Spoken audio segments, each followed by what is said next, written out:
So in the first video of CUT prep, what we're gonna revise is partnership fundamentals. तो हम लोग या ये जो भी CUT prep का videos करेंगे, it's obviously it's a prerequisite condition that you know partnership fundamentals, which you studied in 12.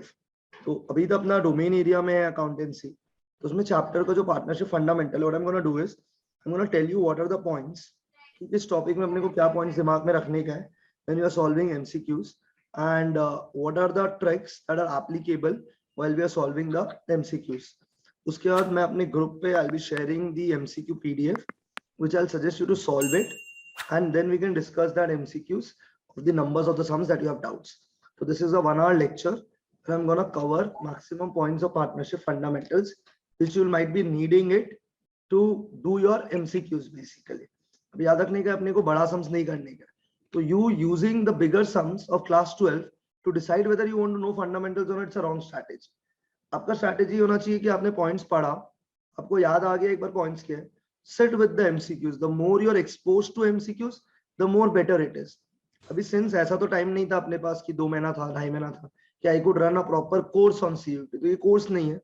It is just few chapters का help whichever we can do on the domain areas basically. अगर किसी को fundamental और detail में देखना है तो मेरा यूट्यूब पे भी वीडियोस डाला हुआ है पार्टनरशिप फंडामेंटल्स का, जिसमें मैंने बहुत डिटेल में कंसेप्ट समझाया. तो this is more of a faster track to help you to recall all the points that are important while you are doing MCQs. ठीक है, चलिए. मेरा सजेशन आप लोग सबके साथ यही होगा कि when you are doing it, मैं आपको सजेस्ट ये कर सकता हूँ कि आपको मेरे साथ साथ पॉइंट्स लिखना चाहिए which will help you to revise back home. क्योंकि अभी प्रॉब्लम क्या है कि जब हम लोग कोई नॉर्मल चैप्टर क्लास के अंदर पढ़ रहे होते हैं तो एक चीज ओवर 20-25 आवर्स पढ़ रहे होते हैं, और यहाँ पे अभी 2 घंटे में अपन एक चैप्टर रिवाइज करेंगे, गो थ्रू करेंगे, पॉइंट्स गो थ्रू करेंगे. तो writing down the points and then revising your points with your main notes back home and then solving MCQ is what you should follow when you're doing CUT. That's my whole piece of an advice. So I'm just going to start with the points. So point number 1, मैं point wise रखूंगा which will help you to revise back home very easily. अभी सबको पता है यहाँ पे partnership का मतलब क्या होता है यार. जब 2 या 2 से ज्यादा लोग साथ में मिलकर बिजनेस करते हैं with the motive to earn profit, it is called as what? Partnership. Minimum 2 लोग होते हैं, maximum 50 लोग होते हैं, and 50 लोग का limit has been given by Companies Act 2013. अभी जो पार्टनर्स हैं इन लोग आपस में एक एग्रीमेंट करेंगे which can be either oral or written. The written agreement is called as partnership deed. Written agreement को अपन क्या बोलते हैं? Partnership deed. पर एग्रीमेंट होना कंपलसरी नहीं है. अगर एग्रीमेंट नहीं है, इन केस हम लोग लॉ का बात सुनेंगे. लॉ का नाम है इंडियन पार्टनरशिप एक्ट 1932. क्या यहाँ तक क्लियर है अभी? तो पॉइंट नंबर 1 में हम लोग लिखते हैं minimum 2, maximum 50, which has been given by Companies Act 2013. So minimum 2 partners, maximum 50. 50 का limit has been given by Companies Act 2013. एकदम शॉर्ट पे रखा है पॉइंट को. अभी याद रखने का रिवीजन चल रहा है. यू कैन नॉट एक्सपेक्ट कि मैं पढ़ा रहा हूँ यहाँ पे, तो आप उसी कॉन्टेक्स्ट पे समझिएगा क्लासेस को. तो मिनिमम 2 लोग है, मैक्सिमम 50 लोग है. Companies Act 2013. इन पार्टनर्स लोगों की, इनको पार्टनर्स बोलते हैं. Yes, do you remember this? और इन लोगों को इंडिविजुअली पार्टनर्स बोलते हैं, कलेक्टिवली क्या बोलते थे? फर्म. अब ये जो पार्टनर्स लोग है ना, इनके बीच में क्या बनेगा guys? Agreement. This agreement can be either oral और रिटन. डैश. हम लोग रिटन एग्रीमेंट को क्या बोलते हैं? This is very important. The written agreement is called as partnership deed. Dash. Agreement is not compulsory. Agreement होना compulsory नहीं है. अगर agreement नहीं है ना, अपन लॉ का बात सुनेंगे, and लॉ का नाम है Indian partnership act 1932. IPS short में लिखा है मैंने, इंडियन पार्टनरशिप एक्ट 1932. अभी अपन ने बोला मिनिमम 2 पार्टनर होना चाहिए, मैक्सिमम 50 का limit has been given by Companies Act 2013. Partners लोगों के बीच में एग्रीमेंट होने का है, क्योंकि यहाँ पे 2 या 2 से ज्यादा लोग हैं. This agreement can be either oral or it can be written. The written agreement is called as partnership deed. An agreement होना compulsory नहीं है. अगर agreement नहीं है ना, हम लोग किसका बात सुनेंगे? लॉ का. और लॉ का नाम बता दिया गया है मेरे को, इंडियन पार्टनरशिप एक्ट 1932. यहां तक हमको लगता है आप समझ गए होंगे. Point number 3. अभी अपना चैप्टर है फंडामेंटल्स. अपना चैप्टर का नाम क्या है? फंडामेंटल्स.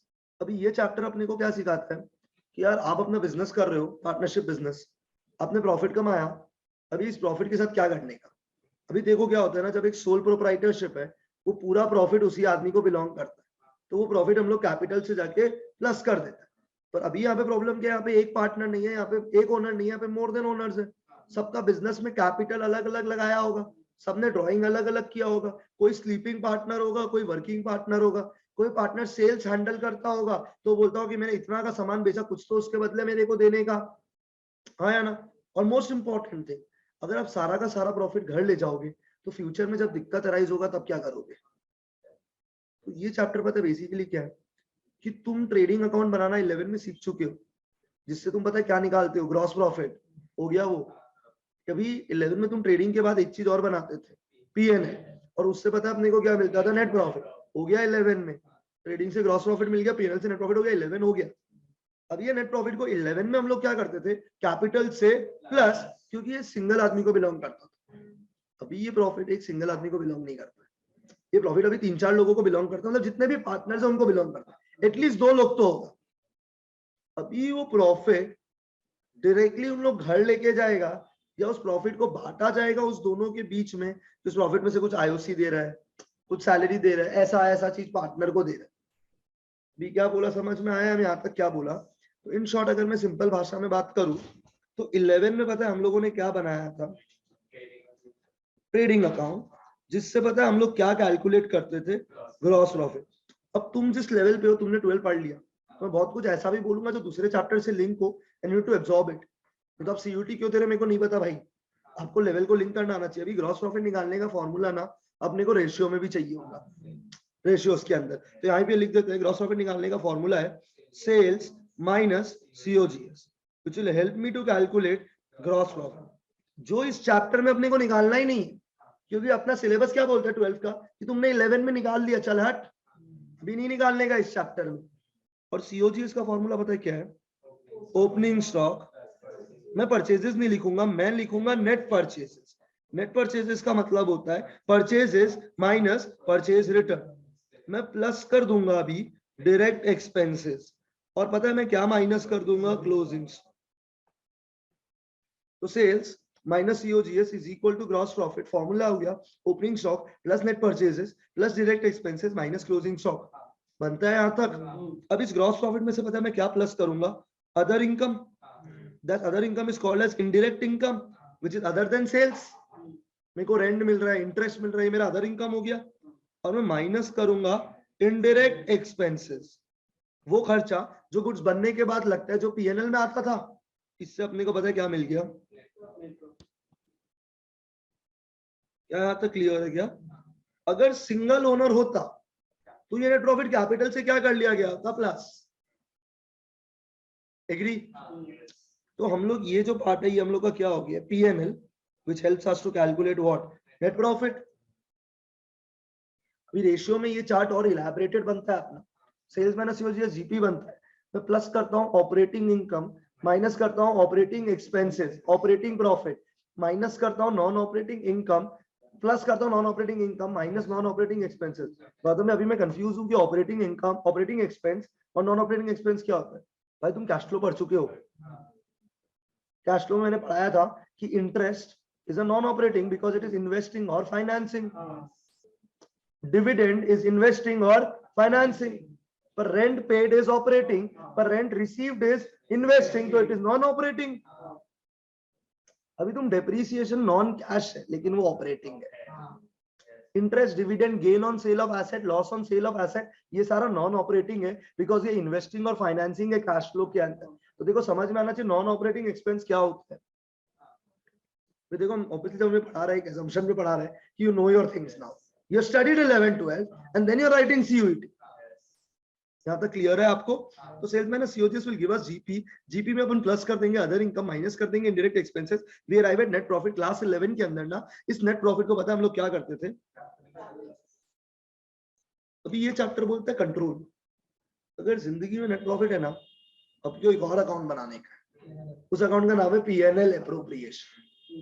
वो इस चैप्टर में, because you are doing partnership, because अभी इस प्रॉफिट एक जन को बिलोंग नहीं करता है, ये मोर देन 1% को बिलोंग करता है। तो इस प्रॉफिट को आपको बांटना पड़ेगा, और अगर आपको इस प्रॉफिट को बांटना है तो आपको एक अकाउंट बनाना पड़ेगा, और उस अकाउंट का नाम है पीएनएल एप्रोप्रिएशन। अभी आप समझो हम फ्लो कैसे पकड़ा। बोला पार्टनरशिप है, 2 या 2 से ज्यादा लोग मिलकर जब बिजनेस करते हो, मिनिमम 2 लोग, मैक्सिमम 50 लोग। 50 लोग का limit has been given by Companies Act 2013। Already हम 2x पे ही बोल रहे हैं भाई। क्या यहाँ तक क्लियर है? ये जो एग्रीमेंट करना है पार्टनर्स लोग के बीच में, this agreement can be either oral और रिटन, क्योंकि इतना सारा लोग है, 2 या 3 से ज्यादा लोग है, तो एग्रीमेंट तो होना पड़ेगा कि कैसे प्रॉफिट बचेगा। तुम 1 लाख रुपया कैपिटल लगाया, हम तो 4 लाख कैपिटल लगाया, तो हम ज्यादा कैपिटल लगाया, तो हमको उस कैपिटल के ऊपर क्या चाहिए? इंटरेस्ट। कोई आदमी ज्यादा ड्राइंग किया है तो उसको पता है क्या पे करना पड़ेगा? Interest on drawings. उसके लिए there has to be an agreement which can be either oral or preferably written, and the written agreement is called as partnership deed, क्योंकि ओरल में तो कोई मुकर जाएगा हम नहीं किया। तो अगर एग्रीमेंट नहीं है तब किसका बात सुना जाएगा? लॉ। और लॉ का नाम है इंडियन पार्टनरशिप एक्ट 1932। अब हम बोला क्लास 11 में चलते हैं। हम लोग ट्रेडिंग अकाउंट बनाते थे to calculate gross profit, PNL बनाते थे टू कैलकुलेट, फिर इस नेट प्रॉफिट को कैपिटल से क्या कर देते थे? प्लस। और अभी प्रॉब्लम क्या है कि ये एक सिंगल आदमी को बिलोंग नहीं करता, तो अभी भी प्रॉफिट प्लस होगा, पर इस प्रॉफिट में से पहले कुछ चीजें पार्टनर को दिया जाएगा, क्योंकि कुछ पार्टनर ने ज्यादा कैपिटल लगाया, कुछ पार्टनर लोगों ने ज्यादा काम किया। तो याद रखिएगा इन लोग पार्टनर्स है, तो इन लोग को रुपया लास्ट में मिलता है आफ्टर पेइंग द आउटसाइडर। ठीक है ना? मतलब समझिए पार्टनर का रूम है, ये दरवाजा खाली तब खुलेगा जब पता जिंदगी में क्या होगा? प्रॉफिट।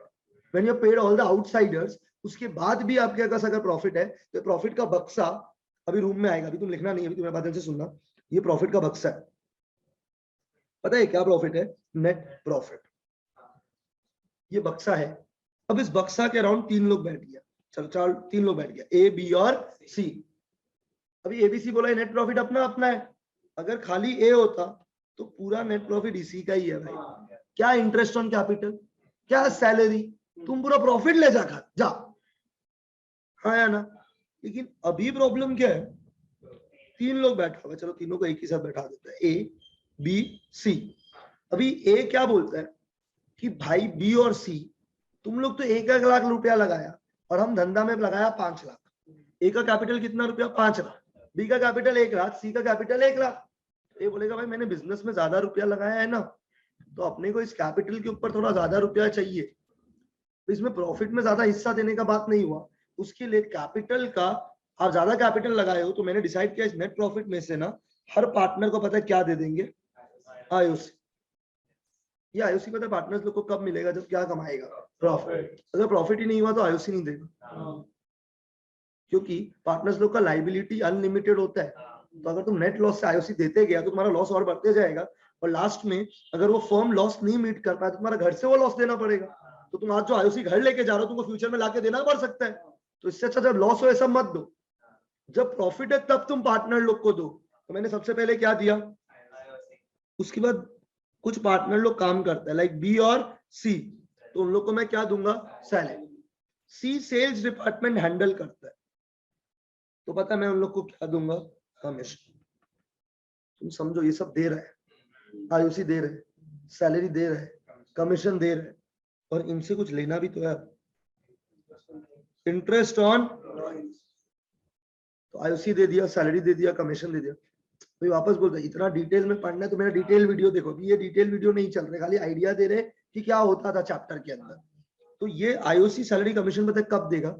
जब फर्म क्या कमाएगा? प्रॉफिट। आईओटी देने वाला चीज नहीं है, आईओटी लेने वाला चीज।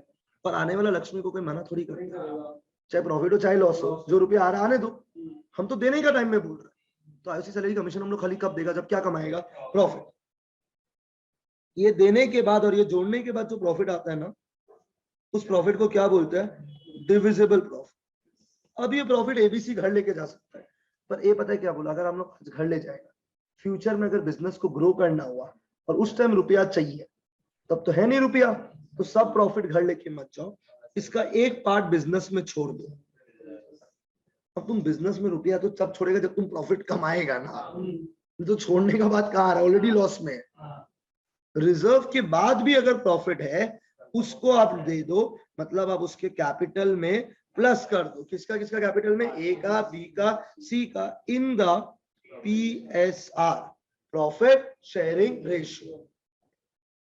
मतलब ट्रेडिंग अकाउंट बनाते हैं to calculate the gross profit, P&L account बनाते हैं to calculate the net profit. अगर जिंदगी में नेट प्रॉफिट है तो नेट प्रॉफिट पार्टनर्स लोग के बीच में बांटा जाएगा। तो मैंने सबसे पहले पार्टनर को क्या पे किया, कमीशन, फिर मैंने पार्टनर को क्या पे किया, IOC, फिर मैंने पार्टनर को क्या पे किया, सैलरी, उसके बाद फिर IOD लिया। इसके बाद जो प्रॉफिट बचा इसको क्या बोलेंगे, इसका एक पार्ट मैंने बिजनेस में रख दिया विच इज रिजर्व, और एक पार्ट में घर ले गया जो कैपिटल से क्या हो गया, प्लस।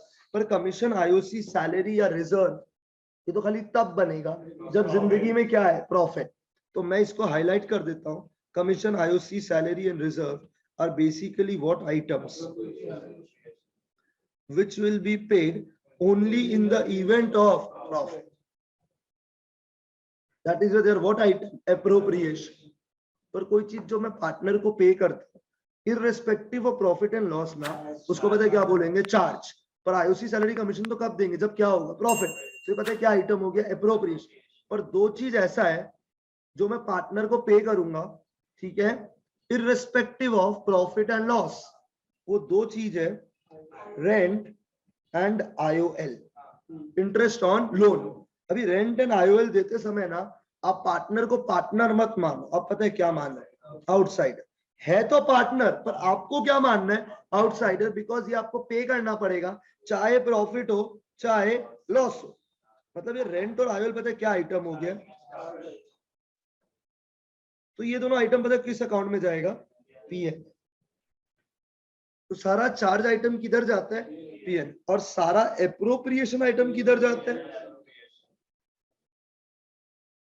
क्या बोला, समझ में आया। This P&L appropriation is a unique thing in case of partnership which was not there in sole proprietorship। तो sole proprietorship में तुम IOC, सैलरी, कमीशन सब तो एक को ही देता, प्रॉफिट भी एक को देता, तो प्रॉफिट ही दे देना भाई, कुछ रिजर्व रख ले और बाकी प्रॉफिट पूरा एक को दे दे। क्या IOC, सैलरी, कमीशन। हमको तो एकदम वो चोमुगिरी लगता है जब एक सिंगल पार्टनर में, सिंगल ओनर में IOC होता है। अरे भाई वो तो सभी उसी का ही है, क्या तुम IOC का हिसाब कर रहे हैं। तो जो सिंगल सोल ओनर में जो ये लोग IOC का कंसेप्ट का सम देता है ना, हमको हंसी आती है, क्यों भाई, which is not even true. In case of partnership it is true, क्योंकि A का कैपिटल अलग है, B का कैपिटल अलग है, C का कैपिटल अलग है। कोई पार्टनर ज्यादा कैपिटल क्यों लगा रहा है, क्योंकि उसको क्या मिल रहा है, इंटरेस्ट। तो उसको दिक्कत क्या ज्यादा कैपिटल लगाने में, नहीं तो वो कैपिटल क्यों लगाएगा, वो बोलेगा कि तुम फर्म को बोलो या तो हमसे लोन ले ले या किसी बाहर वाला से लोन ले ले, पर हम बिना इंटरेस्ट के क्यों रुपया लगाए। अब समझा नहीं अभी भी, क्या यहाँ तक क्लियर है क्या। मतलब मैं ये बोल सकता हूँ, हम लोग ट्रेडिंग अकाउंट बनाते हैं in order to calculate what, सुना नहीं दिया हमको, ग्रॉस प्रॉफिट। P&L बनाते टू कैलकुलेट नेट प्रॉफिट।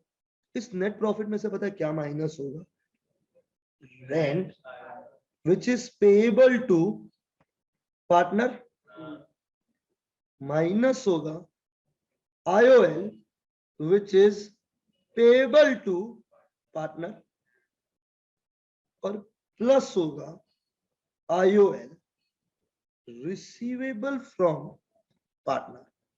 मतलब दो तरह का IOL होता है, यस, एक में फर्म पे करेगा और एक में फर्म IOL लेगा। नहीं समझा, तो एक IOL एक्सपेंस है, एक IOL इनकम। अभी जर्नल में भी हमें समझाएगा आप लोग को। तो कितना तरह का IOL हो गया, दोनों, और दोनों ही चार्ज आइटम है, मतलब दोनों नेट प्रॉफिट से एडजस्ट कर लीजिएगा। इसके बाद भी अगर आपका प्रॉफिट है, ये करने के बाद अगर आपका प्रॉफिट है, नहीं भाई अभी अगर नेट प्रॉफिट है तो आप एक अकाउंट बनाएगा, अकाउंट का नाम P&L एप्रोप्रिएशन। अभी तुम दिमाग में सोचो ना, क्या तुमको अकाउंट बनाने का है क्या, नहीं है, तुमको तो कैलकुलेशन करना है, क्योंकि तुम्हारा पेपर क्या है अभी, MCQ। तो तुम क्या करना, तुम फॉर्मूला दिमाग में डालो, नेट प्रॉफिट में से दो चार्ज आइटम माइनस हो गया, रेंट एंड IOL, और प्लस हो गया जो IOL मिलने का है। अभी P&L का लोचा अभी खत्म होने का है। अब अगर नेट प्रॉफिट है तो क्या अकाउंट बनेगा, P&L एप्रोप्रिएशन। इसमें से पता है क्या माइनस होगा, IOC, सैलरी, ये सब हम लोग किसको पे कर रहे हैं, पार्टनर। सुनो, ये कमीशन पता है किसका कमीशन है, पार्टनर। अगर मैनेजर का कमीशन है तो वो किधर माइनस होगा, ऊपर, क्योंकि मैनेजर कमीशन भी क्या आइटम है, net profit minus the rent payable to partner minus the IOL payable to partner plus the IOL receivable from partner minus the manager's commission। अगर अभी भी net profit है तो आप एक अकाउंट बनाएगा, अकाउंट का नाम है P&L appropriation, और पता है क्या माइनस करेगा? IOC सैलरी कमीशन, क्या प्लस करेगा? IOT जो फर्म को मिलना है। इसके बाद जो प्रॉफिट आता है ना उसको क्या बोलते हैं? अभी हम इसको पूरा नहीं बांटेगा, इसमें से हम कुछ रुपया किधर डाल देगा? रिजर्व, और इसके बाद जो प्रॉफिट आएगा ना that will be transferred to capital account in the PSR।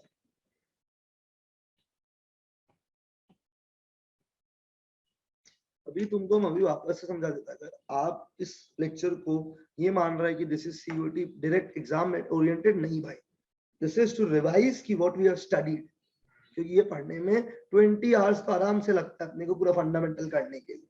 अभी तुम 20 घंटा का पढ़ाई हमसे 1 घंटा में नहीं एक्सपेक्ट कर सकते। तो अभी हम खाली आपको रिकॉल दे रहे हैं कि चैप्टर का फ्लो क्या था, ताकि आप जब घर में पिकअप करो आपको याद आ जाए, ओके ऐसे ऐसे जाने का है अपने को सब में। अभी तुम बताओ ये पॉइंट पूरा समझ आया है नहीं आया? मेरे हिसाब से सबसे इंपॉर्टेंट पॉइंट यही है, ये पूरा जर्नी है इस चैप्टर। फिर मैं बोलता हूँ जर्नी क्या है। Sales minus COGS gross profit minus indirect expenses plus indirect income या other income net profit. Net profit में से अभी भी चार्ज आइटम माइनस होगा, rent, IOL payable to partner minus managers commission plus the IOL receivable from partner. अगर net profit है ना तभी एक अकाउंट बनेगा, अगर नेट लॉस है तो लॉस वहीं बांट दीजिए कैपिटल में। नेट लॉस होने के बाद भी अगर P&L एप्रोप्रिएशन बनता है उसका एक ही केस है IOD नेट लॉस को कम कर देता है, तब आप P&L एप्रोप्रिएशन बनाइए। पर आप IOC सैलरी दीजिए मत, क्योंकि आपका बिजनेस में क्या है। और अभी आप बोलेगा नेट लॉस IOD जोड़ने का प्लस हो तो आप दीजिए, लेकिन आप खाली तब दे सकते हैं जब आपका जिंदगी में क्या है नेट प्रॉफिट। नेट लॉस के टाइम पे P&L एप्रोप्रिएशन नहीं बने एक्सेप्ट IOD, ठीक है। अगर आप नेट प्रॉफिट है तो आप P&L एप्रोप्रिएशन बनाएगा, माइनस कर दो जो जो पार्टनर को देने का है, IOC minus salary minus commission minus plus जो पार्टनर से लेने का है IOD। इससे जो प्रॉफिट आएगा इसको क्या बोलेगा? इसका एक हिस्सा बिजनेस में रख लीजिए, reserve which is called as retained earnings, और बचा हुआ हम लोग किधर ट्रांसफर कर देगा? कैपिटल में इन द PSR। आई नो थोड़ा जल्दी बोले हैं अपन, पर क्लियर है यहाँ तक तो बोलिए। ये पॉइंट हो गया मेरा, moving two point number 4। Clear है यहाँ तक? आगे बढ़ते। पॉइंट नंबर 4 में मैं बोलने वाला हूँ, anything that is paid to a partner, anything that is paid to a partner is called as appropriation item except rent and, जब मैं रेंट एंड IOL पार्टनर को पे करूंगा ना, दे आर व्हाट आइटम, तो उसके लिए किधर जाएगा? P&L। बाकी जो भी चीज पार्टनर को मैं पे करूंगा वो किधर जाएगा? P&L appropriation which will be paid only in the event of profit।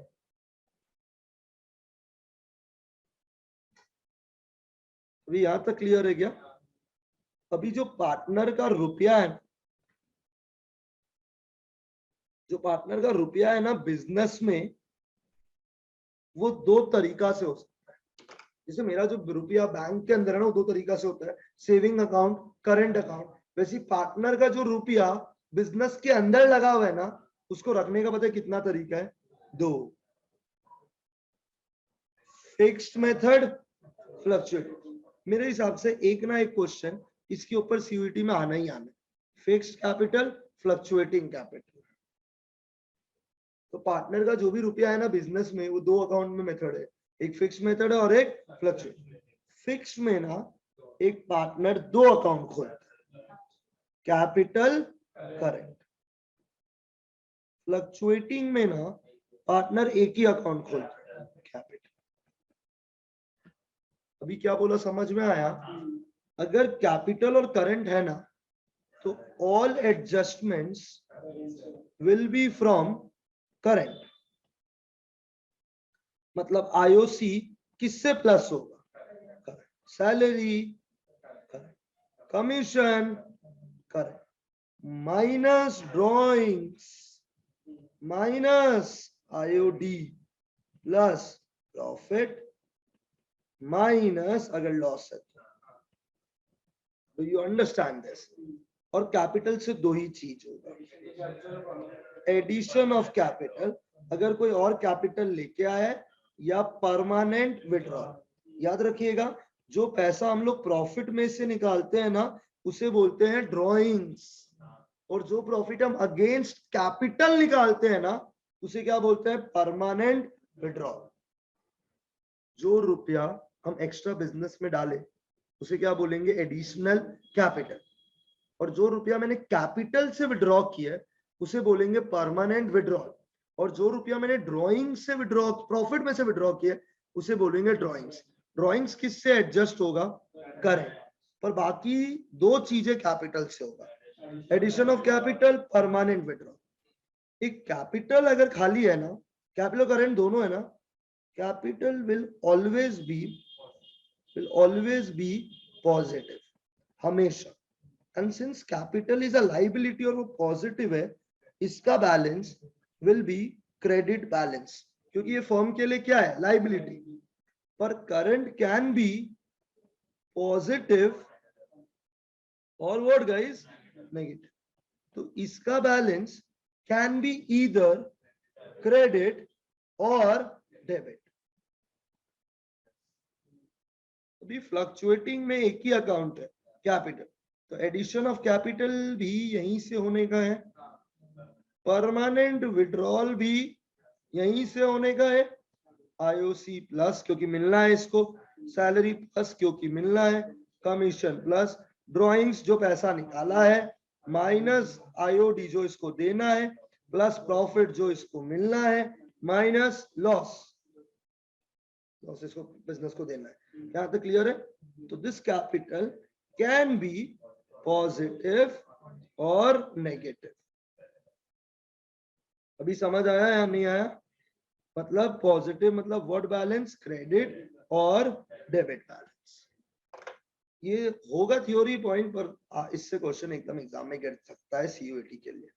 Very important topic. क्या यहाँ तक आपको क्लियर है क्या?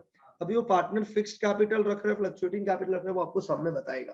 अगर वो कैपिटल और करंट दोनों बोल रहे हैं तो फिक्स्ड, खाली कैपिटल बोल रहा है तो फ्लक्चुएट, पर खाली कैपिटल बोल रहा है पर क्वेश्चन बोल रहे हैं फिक्स्ड है तो करंट भी है। और तो वो तरीका नहीं है गेस करने का। क्या यहाँ तक क्लियर है क्या? आपको समझ में आया नहीं आया बोल दीजिए। अब तुम अगर चैप्टर में समझेगा कि the moment you know how to calculate IOC, IOD, commission, आप समझ कर सकते हैं कैलकुलेशन करना, क्योंकि आपको नेट प्रॉफिट सब में दिया हुआ रहेगा। उस नेट प्रॉफिट में से आप पहले माइनस कर दीजिएगा चार्ज आइटम, फॉर्मूला वाइज बोले तो चार्ज क्या है, रेंट, आईओएल, मैनेजर्स कम, और प्लस कर देगा जो आईओएल मिलने का। इसके बाद जो प्रॉफिट आएगा इससे आप एक अकाउंट बनाएगा, PNL appropriation, IOC minus salary minus commission minus plus IOD, divisible profit minus the reserve, फिर जो बचेगा वो पार्टनर्स कैपिटल में बांट दिया जाएगा इन द पीएसआर। तो आईओसी सैलरी कमीशन माइनस करने के पहले इसका अमाउंट तो चाहिएगा। समझ में आया या नहीं आया? पॉइंट नंबर अपना 7 है शायद, 6 है। ये ध्यान से सुनने का। पहला टॉपिक मैं लिख रहा हूं, इंटरेस्ट ऑन कैपिटल। क्या लिख रहा है अपन अपना पहला topic, interest on capital. Interest on capital business के लिए एक्सपेंस है, फर्म के लिए क्या है, एक्सपेंस। तो ये अकाउंटेंसी में क्या होने का है, डेबिट। ओनर ने कैपिटल लगाया बिजनेस में, बिजनेस बदले में क्या पे करेगा, आईओसी। आईओसी एक्सपेंस है बिजनेस के लिए। पार्टनर का जो भी एडजस्टमेंट है वो सब कुछ किससे होगा, कैपिटल। तो मैं एंट्री लिखूंगा आईओसी अकाउंट डेबिट। अगर कैपिटल क्या है, फ्लक्चुएटिंग, और फिक्स्ड है तो आप क्या लिखोगे, सुनाई नहीं दिया, करेक्ट। और ये आईओसी पता है किधर चला जाएगा, पीएनएल एप्रोप्रिएशन टू आईओसी। तो IOC account debit to partners capital slash current, PNL appropriation to IOC. अब क्लियर है तो आप बता सकते हो आराम से, कोई डाउट, कोई दिक्कत? Want to move forward guys? क्या यहाँ तक क्लियर है क्या? अभी आईओसी निकालेंगे कैसे? ध्यान से सुनने का। IOC इज कैलकुलेटेड ऑन, अब जब एग्जाम में सम करो बोलते हुए करना, IOC is calculated on opening capital. IOC is calculated on what capital? तो अगर सम में ओपनिंग कैपिटल नहीं दिया हुआ है, क्लोजिंग कैपिटल दिया हुआ है, तो पहले आपको क्या निकालना पड़ेगा? ओपनिंग। किससे? क्लोजिंग से ओपनिंग। अब क्लोजिंग से ओपनिंग जाने का भी दो तरीका है। अगर फिक्स्ड है तो बस खाली ये दो चीज यूज करो क्लोजिंग से ओपनिंग के लिए। एडिशन ऑफ कैपिटल ओपनिंग से प्लस हुआ है तो क्लोजिंग से माइनस, परमानेंट विड्रॉल क्या हुआ है? माइनस, तो ओपनिंग से क्लोजिंग से प्लस। अगर फिक्स्ड है पर फ्लक्चुएटिंग है तो ये सारा चीज होगा, उल्टा करते जाइएगा। इससे अभी क्या कैपिटल मिल गया? ओपनिंग का। Then it is affected by two things. तो आप समझो IOC करने का पहला स्टेप पता है क्या है? कैलकुलेट ओपनिंग कैपिटल, थिंकिंग की कैपिटल फिक्स्ड है या फिर फ्लक्चुएटिंग। कैपिटल आ गया, ओपनिंग आ गया, उसके बाद वो IOC निकालने जाएगा ओपनिंग कैपिटल से, where it is affected by कितना things? Two things. Addition of capital, ऐसा अगर आप मेरे को MCQ करवाना है आपको लाइव में, तो बस एक ही तरीका है कि आपको पहले पॉइंट्स याद हो जाए, तो फिर मैं MCQ में पॉइंट याद नहीं करवा सकता, मैं सॉल्व करके दिखाऊंगा जिससे आपको सम्स का कंसेप्ट आ जाएगा, पर पॉइंट आपको पहले याद करना पड़ेगा कंसेप्ट क्या था। IOC is calculated on what capital? अपना कॉपी देखोगे ना, सब लिखा है अभी आपको। It is affected by two things, दो चीजें इसको इफेक्ट करता है, addition of capital and permanent withdrawal. Drawings नहीं, क्योंकि ड्रॉइंग्स के लिए तो IOD है।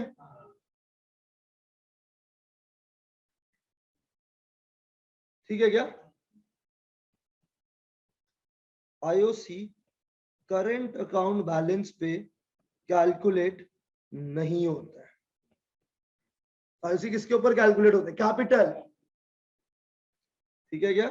IOC कैलकुलेट होता है खाली क्रेडिट कैपिटल अकाउंट बैलेंस में, क्योंकि अगर कैपिटल अकाउंट नेगेटिव है तब तुम IOC क्यों देगा भाई?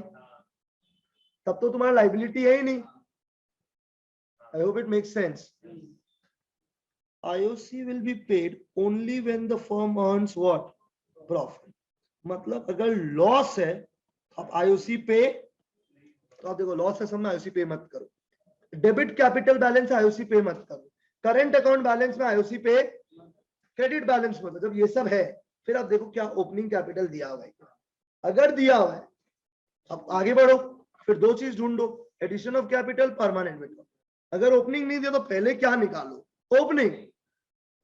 ओपनिंग निकालने के बाद आप दो चीज देखो, एडिशन कब किया, परमानेंट विड्रॉल कब किया, उसके हिसाब से IOC कैलकुलेट हो जाएगा। अगर लॉस है तो IOC पे, क्रेडिट कैपिटल अकाउंट बैलेंस है तो IOC पे होगा, करंट अकाउंट बैलेंस पे IOC पे।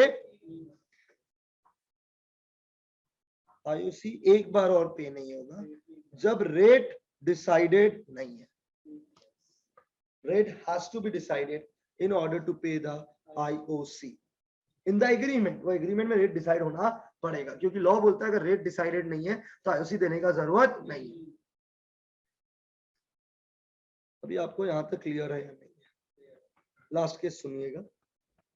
IOC A को देना है 6,000 रुपया, B को देना है 3,000 रुपया। एक फिगर्स लिए ताकि हम समझा पाए। IOC A को कितना देना है और B को पता है कितना देना है? नहीं समझा अभी भी? और बिजनेस में प्रॉफिट है 900 रुपया। अभी बात समझ, प्रॉफिट तो है तो IOC देना चाहिए, यस देना चाहिए, पर मैं अगर 9,000 IOC दूंगा तो मेरा प्रॉफिट क्या चीज में बदली हो जाएगा? लॉस। मतलब it is a case of insufficient profit. तो इस केस में आप IOC पता टोटल कितना देगा? 900, जितना प्रॉफिट है in the ratio of, not in the PSR, in the ratio of appropriation, मतलब in the ratio of IOC। What is the ratio of IOC? मतलब A को कितना देगा? 600, v को कितना देगा, ये सारा पॉइंट्स था आईओसी कैलकुलेशन का। अब जब तुम अपना कॉपी निकालेगा 12 का, उसमें लाइन से आईओसी का सम्स करवाया है, ये पॉइंट पढ़ के जब तुम आईओसी करेगा इट विल मेक सेंस, क्योंकि ये सारा पॉइंट था जो अपने को दिमाग में रखने का है। अभी आपको एक चीज और दिमाग में डाल देना चाहिए अच्छे से, बोले अगर लॉस है और क्वेश्चन बोल रहा है IOC is to be treated as a charge, तब तो देना ही पड़ेगा, क्योंकि क्वेश्चन भगवान है। और क्वेश्चन ने बोला प्रॉफिट लॉस हमको घंटा फर्क नहीं पड़ता है, आईओसी इज अ चार्ज, ऐसा क्वेश्चन बोल दिया। और फिर वो आईओसी पीएनएल एप्रोप्रिएशन में नहीं जाएगा, पीएनएल जाएगा, क्योंकि क्या आइटम है, चार्ज। ये सारा पॉइंट है आईओसी का कैलकुलेशन का। अगर आपको क्लियर है तो आप बोल दीजिए। अब मैं आईओसी कैलकुलेशन का कोई फॉर्मूला नहीं लिखवाऊंगा, क्योंकि आपको पता होना चाहिए कि इंटरेस्ट कैसे निकलता है। अगर इनकेस नहीं आता तो मेरा नेक्स्ट क्लास का वेट कीजिए, जिसमें मैं एमसीक्यू सॉल्व कर रहा हूँ। I will be solving 100 MCQs, इसके अंदर मैं क्विकली हर टाइप का वैरायटी का सॉल्व करके आपको दिखा दूंगा। क्या ये इंटरेस्ट ऑन कैपिटल का पॉइंट आपको क्लियर है क्या, कोई डाउट? अभी मैं नेक्स्ट में जा रहा हूँ, point number 7, interest on drawings.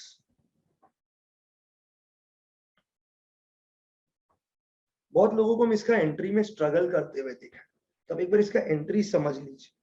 Interest on drawings firm को मिलना है, तो फर्म के लिए इनकम है, तो फर्म एंट्री लिखेगा drawings account debit to IOD, फिर लिखेगा IOD to PNL appropriation.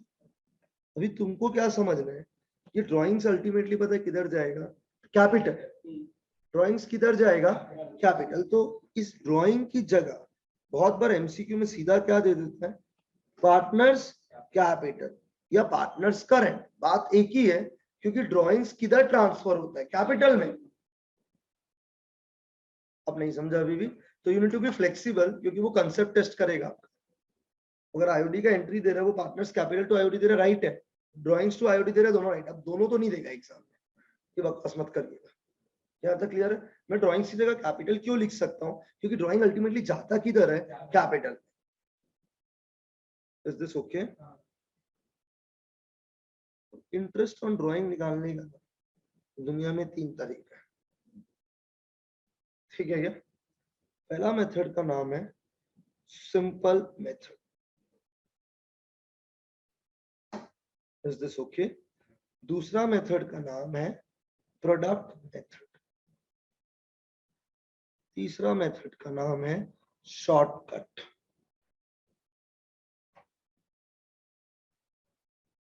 Simple में हम लोग क्या करेंगे, अमाउंट ऑफ ड्राइंग्स, जितना रुपया आपने ड्राइंग किया है, इनटू जो भी रेट दिया हुआ है, इनटू अगर मैंने 30 जून को विड्रॉ किया है ना, तो मेरा इंटरेस्ट लगेगा 1 जुलाई से लेके 31 मार्च। कितना महीना, 9 महीना। तो मैं करूंगा into number of months by 12। Number of months कब तक, जिस दिन से किया है, टिल ईयर एंड। ये क्या मेथड हो गया, सिंपल। प्रोडक्ट में पता है क्या हो जाएगा, amount of drawings into number of months. ये अनकॉमन फिगर है, ये आ जाएगा बाहर। इनटू करेंगे अपन रेट बाय 100 इनटू 1/2, और इसको अपन पता है बेसिकली क्या बोलेंगे, टोटल प्रोडक्ट। अगर आपको याद है क्लास में हम लोग सिंपल मेथड करता ही नहीं था, हम लोग क्या मेथड करता था, प्रोडक्ट। अभी एक आदमी ने 30 जून को विड्रॉ किया, एक 30 सितंबर को किया, एक 31 दिसंबर को किया। तो पहला वाला 9 महीना, नेक्स्ट वाला 6 महीना, थर्ड वाला 3 महीना। तो जितना ड्राइंग किया इंटू 9 प्लस जितना ड्राइंग किया इंटू 6 प्लस जितना ड्राइंग किया into 3 into rate by 100 into 1/12। और amount of drawing into number of months को हम लोग क्या बोलेंगे, टोटल प्रोडक्ट। सिंपल और प्रोडक्ट एक ही है। अभी आप एग्जाम में समझो, आपको सिंपल करना ही नहीं, आपको क्या करना है, प्रोडक्ट। और शॉर्टकट का यूज होगा, हम समझाएंगे अभी।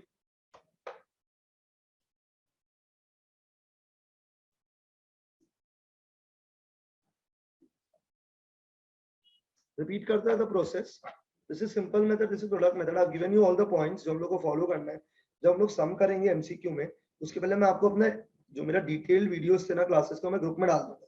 कोई ऐसा आता है जो वीडियो देखना था वो आपके ऊपर होगा, क्योंकि मैं डिटेल तो नहीं करवा सकता वापस से। या तो आप सीधा कॉपी से रेफर करो, आप सम को मिलाओ, आपको 3 सम में समझ आ जाएगा कि हम क्या कर रहे हैं, क्योंकि मैंने पॉइंट्स याद दिलाया अभी आपको। आईओसी क्लियर हो गया होगा आपको। आईओटी में दोनों मेथड क्लियर है क्या, सिंपल और प्रोडक्ट। शॉर्टकट पता है कब यूज होगा, when you draw equal amount at equal instalment. मतलब आप हर मंथ 500 रुपया ड्रॉइंग कर, या हर क्वार्टर 500 रुपया ड्रॉइंग कर, या हर ऑल्टरनेटिव मंथ 500 रुपया, इक्वल अमाउंट एट इक्वल। अगर हर मंथ अलग अलग कर रहा ना, ये वैलिड नहीं है। इक्वल अमाउंट एट, तब ये शॉर्टकट है, और इसका फॉर्मूला पता है क्या है, amount of drawings, amount of into rate by 100 into average period by 12। और ये एवरेज पीरियड किस चिड़िया का नाम है, ये तो भी समझने का इस मेथड। मतलब ऐसे होता था नंबर ऑफ मंथ्स बाय 12, अब नंबर ऑफ मंथ्स की जगह क्या आएगा, एवरेज पीरियड, शॉर्टकट में। और शॉर्टकट कब यूज होगा, equal amount eight works guys. अभी शॉर्टकट करने का बेस्ट तरीका, बिगनिंग, मिडिल, एंड। तो एक काम करता है, बेटर है यहाँ पर लिखता है मंथ, क्वार्टर, क्वार्टर 3 महीना का, ऑल्टरनेटिव मंथ मतलब 2-2 महीना में, और साल पता है कितना महीना का है, 12 मंथ्स। 3 केसेस पॉसिबल है, beginning of every month, middle of every month, end of every month. Beginning of every quarter, middle of every quarter, end of every quarter. Beginning of alternative month, middle of alternative month, end of alternative month. साल कितना महीना का अगर आप बता सकते हैं, 12 का आधा कर लीजिए, that will be the middle. Fix works guys. Beginning के लिए पता है क्या करने का, प्लस, और एंड के लिए क्या करना है, माइनस। अब क्या प्लस क्या माइनस, ध्यान से सुनना। मंथ इज 1 मंथ, 1 का आधा। क्वार्टर कितना महीना का होता है, 3, 3 का आधा, याद आ गया होगा मेरा क्लास। ऑल्टरनेटिव मंथ मतलब 2 महीना, 2 का आधा, 1। बिगिनिंग के लिए प्लस, एंड के लिए माइनस। 6.5, 5.5, 7.5, 4.5, 7।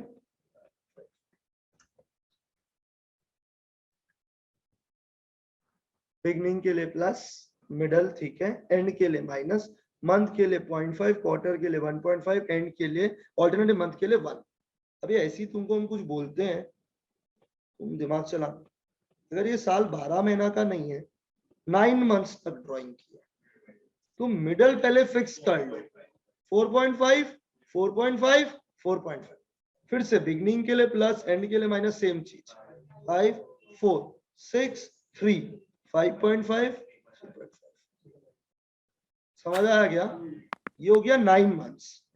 वैसी क्वेश्चन में एक और वैरायटी आ सकता है, 6 मंथ्स, 6 महीना तक ड्राइंग किया है, तो मिडल क्या हो गया, 3। बिगिनिंग के लिए प्लस 0.5, माइनस 0.5, 4.5, 1.5, 4, 2 हो गया। मिडल निकाल लीजिए, जितना साल जितना महीना का है उसका आधा, बिगिनिंग के लिए प्लस, एंड के लिए minus.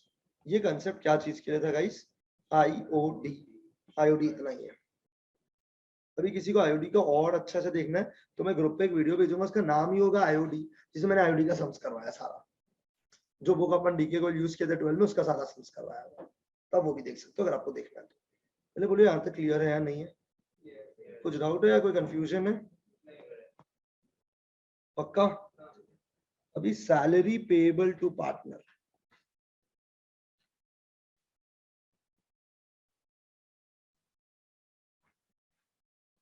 Salary payable to partner, इसका एंट्री करते हैं guys. Salary account debit to partners capital, अगर फ्लक्चुएटिंग है तो, फिक्स्ड है तो क्या होगा, current. And what will be the next entry guys, P&L appropriation to salary, same चीज पता है किसके लिए होगा, कमीशन। तो अभी मैं क्या लिखूं, कमीशन का एंट्री सेम ही तो है, सैलरी की जगह क्या लिख देना, कमीशन। आईओडी बता दिया, आईओसी बता दिया, सैलरी हो गया, कमीशन हो गया, इतना तक एकदम क्लियर है। अभी जिंदगी में ना दो आईओएल है, एक आईओएल है एक्सपेंस और एक आईओएल है इनकम। ठीक है ना भाई लोग, ये जो आईओएल वाला एक्सपेंस है ना, इसका if rate is not given then also calculate at the rate, अगर आपको याद है तो 6% पर annum। अगर रेट नहीं दिया तो भी आपको कैलकुलेट करना पड़ेगा इंटरेस्ट ऑन आईओएल एक्सपेंस वाला। रेट नहीं दिया है तो आईओएल इनकम वाला मत कैलकुलेट करिएगा। तो रेट नहीं दिया मतलब एग्रीमेंट में डिसाइडेड नहीं है, तो 6% पर एनम किसका बोला हुआ बात है, लॉ का। तो लॉ दो ही चीज बोलता है, IOL has to be paid at the rate 6% per annum and profit sharing ratio will be divided equally। अगर PSR डिसाइडेड नहीं है तो लॉ दो ही चीज बोलता है, बाकी कुछ भी नहीं देने का है, क्योंकि इसके ऊपर एक ना एक क्वेश्चन एमसीक्यू में रहेगा ही रहेगा कि अपने पास एग्रीमेंट नहीं है। तो हम लोग को किसका बात सुनना है, लॉ। और लॉ दो ही चीज बोलता है, IOL is an expense which has to be paid at the rate 6% per annum। ठीक है क्या? अभी तुम एक बार समझना, डायग्राम से समझाते हैं। ये पार्टनर है, ये फर्म है। ये पार्टनर ने लोन दिया, एरो देख लिया, लोन किसको दिया, फर्म। तो फर्म पता है क्या बोलेगा, उसके लिए ये लोन इज आ, और इसके ऊपर फर्म क्या पे करेगा, आईओएल। ये अभी आईओएल पे कर रहा है, फर्म के लिए क्या है, एक्सपेंस। अगर रेट दिया हो तो रेट यूज करना, नहीं देगा तो 6% पर एनम। अभी आईओएल का entry is IOL to partners capital नहीं होगा, क्योंकि आईओएल में आउटसाइडर मानना होता है एक्सपेंस में, it is a charge item. तो आईओएल टू पार्टनर्स लोन, और ये क्योंकि चार्ज है ये किधर जाएगा, पीएन। ये आईओएल हो गया अपना एक्सपेंस वाला। ओके गाइस, अभी एक और आईओएल भी तो है, पार्टनर फर्म। इस बार एरो ध्यान से देखो, फर्म ने क्या दिया है, तो पार्टनर, तो हम फर्म के लिए लिखते हैं फर्म विल रिसीव आईओएल। अब देखो भाई लोग, ये डरावना है थोड़ा सा, ये आईओएल जो इनकम है ना, ये पार्टनर्स लोन से एडजस्ट नहीं होगा। ये बताए किससे एडजस्ट होगा, कैपिटल से। क्योंकि पार्टनर बोलेगा मैं आईओएल क्यों पे करूं, मेरा तो इतना रुपया तुम्हारे पास ऑलरेडी पड़ा हुआ है in the form of capital, वहां से काट लो।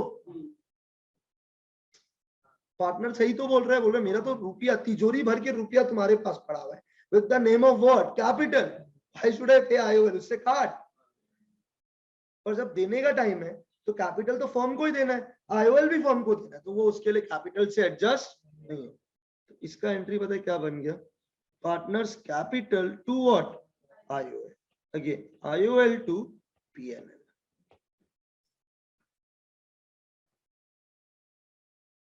ये पूरा चैप्टर में कुछ भी पेमेंट नहीं होता है, मतलब there is no to bank, you are not paying anything, everything is due other than drawings. Drawings तो पैसा निकालना ही होता है।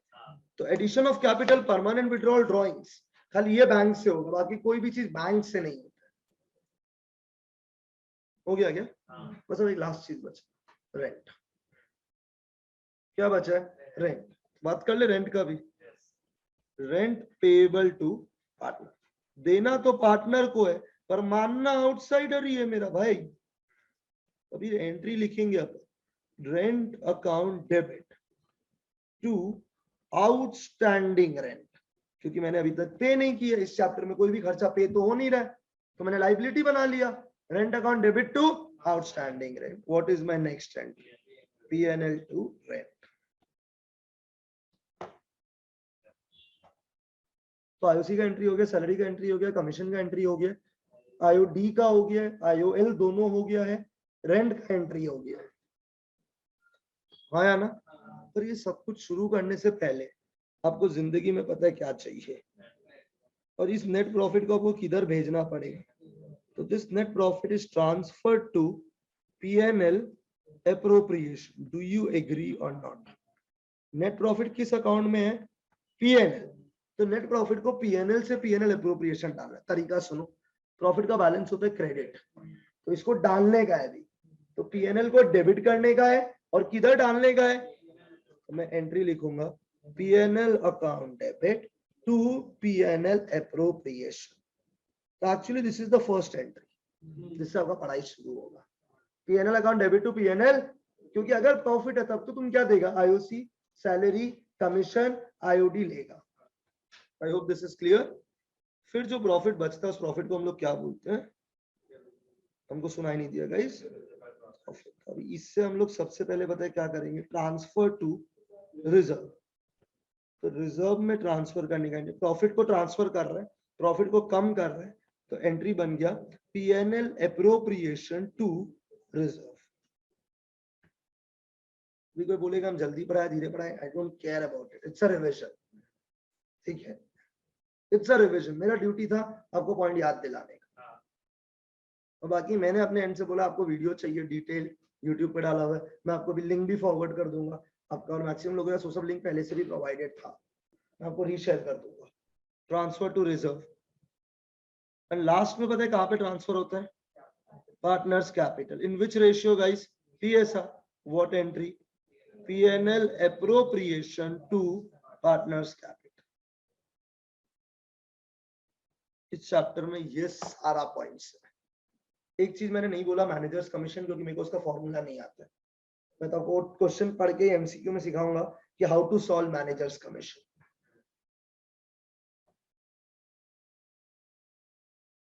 हो गया गाइस मेरे हिसाब से? कोई कंफ्यूजन, कोई doubt? This are the points of the chapter which have made you write all the points. ठीक है क्या? अभी क्या करेंगे आप? I'll forward an MCQ sheet on your group. Next class जब मैं लूंगा तब मैं वो MCQ सॉल्व करूंगा, जिसमें हर वैरायटी का क्वेश्चन आपसे हो जाएगा। तो आप क्वेश्चन करना भी सीख गए इस पॉइंट से मैच करके। उसके बाद और MCQs आपको करना है तो मैं आपको भेज दूंगा, फिर वो आप कर लीजिएगा। अगर किसी में डाउट हो तो आप मेरे से पूछ लीजिएगा। तो मैं हर चैप्टर में ये करूंगा, I'm going to revise very quickly. I'm going to solve a sheet of MCQ which is going to give you a brush up as to what used to happen in this chapter. जब मैंने हर variety का 10-10 MCQ कर लिया तो आपको याद आ जाएगा क्या होता था। I hope this is clear. जैसे अभी इसमें एडजस्टमेंट एंट्री था, गारंटी और प्रॉफिट था, मैं सबका MCQ करूंगा तो आपको समझ में आ जाएगा कि क्या पॉइंट्स था। फिर कुछ पॉइंट जो एक्स्ट्रा होगा वो मैं यहाँ ऐड कर दूंगा। कोई डाउट, कोई कंफ्यूजन? चलो, thank you so much guys.